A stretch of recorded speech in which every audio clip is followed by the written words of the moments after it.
This, during the corona, we took several steps in order that the MSME gets immediate relief, inclusive of changing the definition. And since 2019, there have been several restructuring formulae given to MSME, and that has been conducted by the RBI under the RBI's guidelines. The stress in case of MSME was addressed through the emergency credit guarantee liquidity scheme that we offered, and it saw a great response from the MSMEs themselves. And that scheme is now being expanded to 1.5 lakh crores more.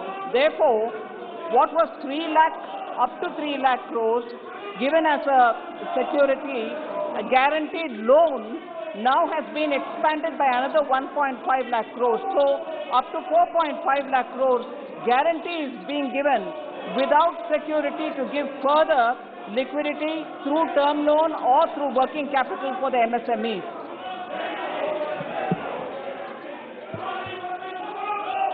माननीय सदस्य आप पूछना चाहते हैं? Yes, sir. Second question. Ji. Sir, to yourself, I would like to know from the Honorable Minister that for issues where payments are pending from the government, be it the central government or the state government, the MSME or the small people who are doing the government work are asked to pay the GST without actual realization of the money. So this is leading to serious financial crunch for the companies, and their inability to pay when the payment is pending from the government, and their inability to pay the GST is leading to a lot of penalties and cases. So I would like to know from the Honorable Finance Minister, for instances where payments are pending from the government, is there any proposal from the government where they are exempted from paying the GST? Because if the government himself is not paying the GST and just the billing is done, so I think it is not wise to ask the MSME or the people who have done the government contracts to pay the GST. Thank you, sir. Sir, Honorable Member has raised a very important issue, sir.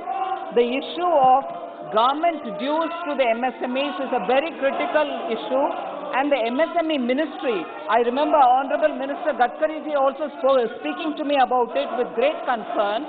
I have over last year, 2020, reviewed it from the point of view of central government and the various departments which owe money to the MSMEs, inclusive of public sector undertakings.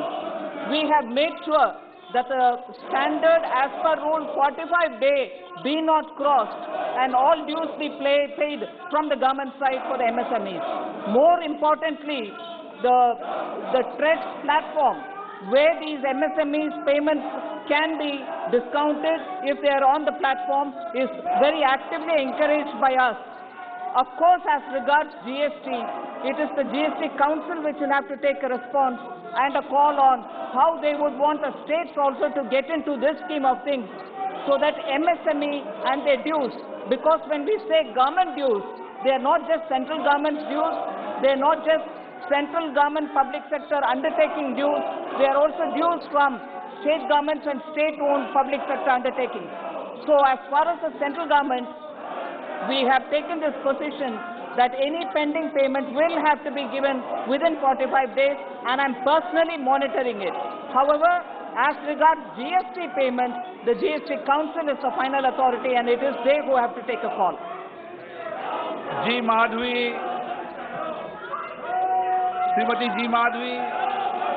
So whether the government has held a meeting with the representatives of MSME sector to understanding the practical difficulties being encountered by them with regards to restructuring of loans by the bank in the last 1 year? If yes, the details hereof.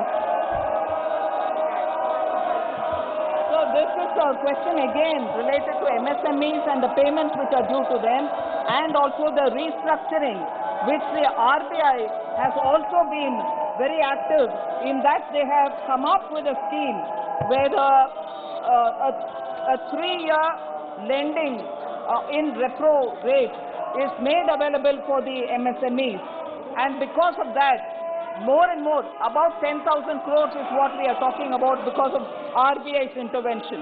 That will help the RBI and through the banks and through also the microfinance institutions to restructure the loans of the MSMEs. 82 और 94 club किया जाता है।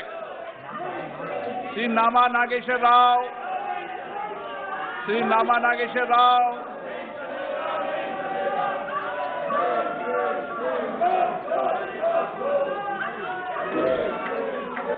Yes sir.